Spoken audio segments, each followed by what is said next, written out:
Dany Gélinard, ce match qui se perd dans une deuxième prolongation, c'était un match où on est passé un peu par tous les états d'âme. Il vous a manqué quoi pour le gagner? Un but. Il manquait un but, non. Les garçons ont bien joué. Les gars ont travaillé fort. Ils ont montré beaucoup d'abnégation. Ils ont tout donné. On a pu voir, ce qu'on a fait. On a été capable de revenir. On avait l'avantage. On a été capable de revenir en fin de match sur une dernière présence. Et ensuite, en prolongation, on est passé par tous les états d'âme. Autant nous qu'eux ont eu des occasions. Non, je pense qu'on est passé à travers un bon match de hockey. Voilà, la série se termine là-dessus, mais je pense que ça termine sur quelque chose de positif. En tout cas, pour mon groupe. Pour le groupe, il termine sur quelque chose de positif.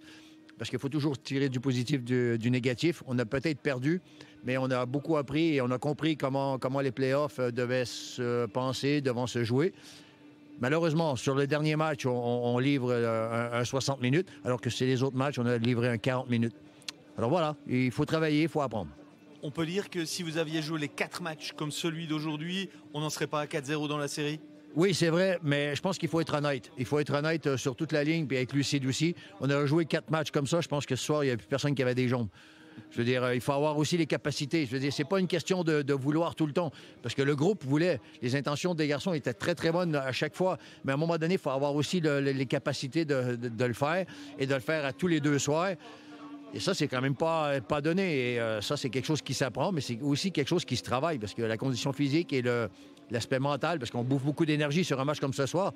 J'ose même pas imaginer, admettons qu'on va au bout et on fait encore un 20 minutes, j'ose même pas imaginer l'état de fraîcheur des joueurs jeudi. Cette saison, quand même, le HCCR a grandi par rapport à ce qu'il était il y a une année? Oui, on a grandi très vite. On est parti de la 9e à la 4e. On a sauté des escaliers. Hein. On a passé des étapes.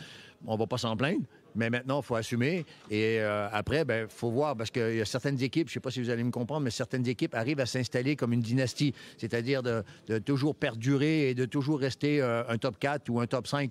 Là, aujourd'hui, est-ce que je suis capable de vous dire les yeux dans les yeux que le HCCR, c'est un top 4? Non, je pense qu'il faut rester lucide. Il nous reste encore énormément de travail. Et il faut voir aussi comment le club et l'équipe vont se construire et sur quelle base on va partir. Si je vous entends bien, c'est une 4e place qui est venue, mais c'est peut-être pas forcément le niveau du HCCR cette saison. Si, parce que sur 46 matchs, on y était arrivé. Alors, je veux dire, on peut quand même pas dire que c'est une surprise sur 46 matchs. Si c'est sur 10 matchs ou une vingtaine de matchs, on va dire, oui, OK, allez. Mais sur 46 matchs, les garçons ne l'ont pas volé.